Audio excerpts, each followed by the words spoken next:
절대 네버 이 킷으로 GPU 순행하는 거를 추천하지 않습니다.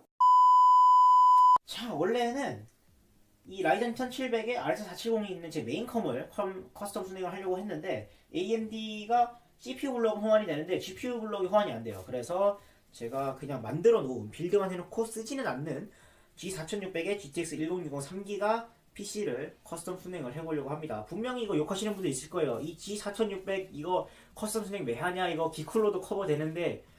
왜요? 재밌잖아요. 이런 거 해가지고 막 플러드가 걸렸을 때 막 24도 막 이렇게 치면 재밌을 것 같지 않아요? 저만 그래요? 저만 변태인가요? 아무튼 그렇고 부품 소개를 그냥 기본적으로 해드릴게요. G4600에 GTX 1060 3기가, 게일 램 8기가가 박혀있고, 보드 같은 경우에는 H270 플러스예요. 이게 그 CPU 꼽을 수 있는 헤더가 굉장히 많아서 제가 좋아하고, 또 가격이 굉장히 쌉니다. 중고나라에서 물량도 많고 한 4만원쯤이면 구할 수 있어요. 굉장히 좋습니다. 가성비가 끝내줘요. 그래서 G4560이나 4600 CPU에 굉장히 좋은 보드라고 할 수 있겠습니다. 그리고 케이스 같은 경우에는 데이브의 GT404인데 펜을 다 떼놨어요. 왜냐면은 제 LED 너무 싫어가지고 일단 빼놨습니다. 아무튼 그래서 한번 커스텀 순행을 여기다 해볼게요. Eventually.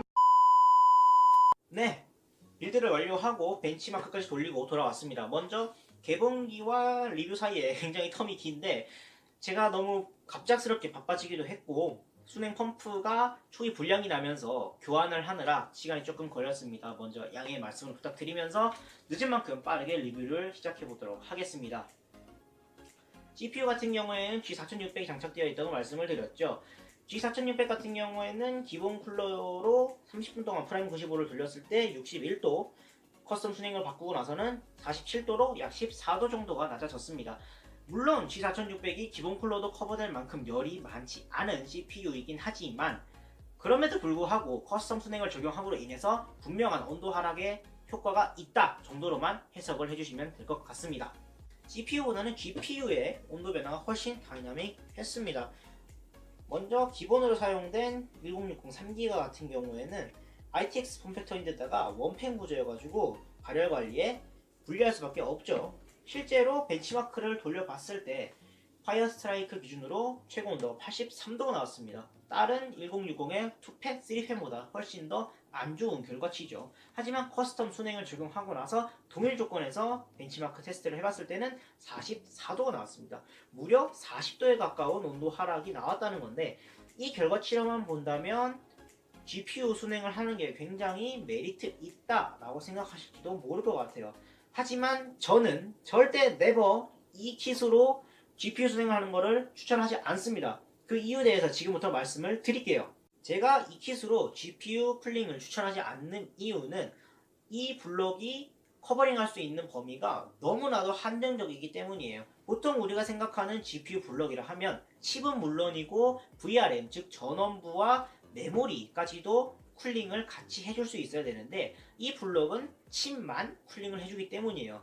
그러면 VRM 전원부나 메모리는 온도가 올라갔을 때 그 누구도 쿨링을 해주지 않아요. 실제로 제가 벤치마크를 돌리면서 혹시나 해서 메모리 쪽과 전원부 쪽을 장갑을 끼고 만져봤는데 굉장히 뜨거웠어요. 정말 요리를 해도 될 정도로 온도가 올라가더라고요.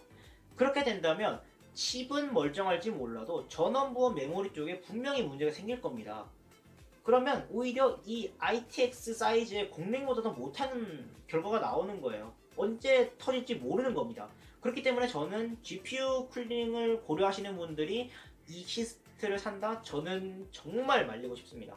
하지만 반대로 나는 GPU 순행 그런 거 필요 없고 그냥 CPU만 순행하면 돼 라는 케이스라든가 아니면 일체형 순행 너무 질린다, 나는 뭔가 특별한 감성을 원한다 라든가 커스텀 순행을 본격적으로 공부해보고 싶은데 메이저 제품을 사기엔 너무 비싸, 뭔가 싼 걸로 공부를 해보고 싶어 라는 케이스라면 충분히 고려할 만한 제품이라고 생각이 듭니다. 펌프나 라디에이터 모두 준수한 성능을 뽑아주고 있기 때문에 앞서 말씀드린 세 케이스에 해당이 되신다면 충분히 고려를 해볼 만하다고 자신있게 말씀드릴 수 있겠습니다. 영상 여기까지고요. 혹시나 궁금한 점이 있으시다면 댓글로 남겨주시고 좋아요와 구독 부탁드리겠습니다. 저는 다음 시간에 또 재밌는 영상으로 찾아뵙도록 하겠습니다. 그때까지 모두 안녕히 계세요.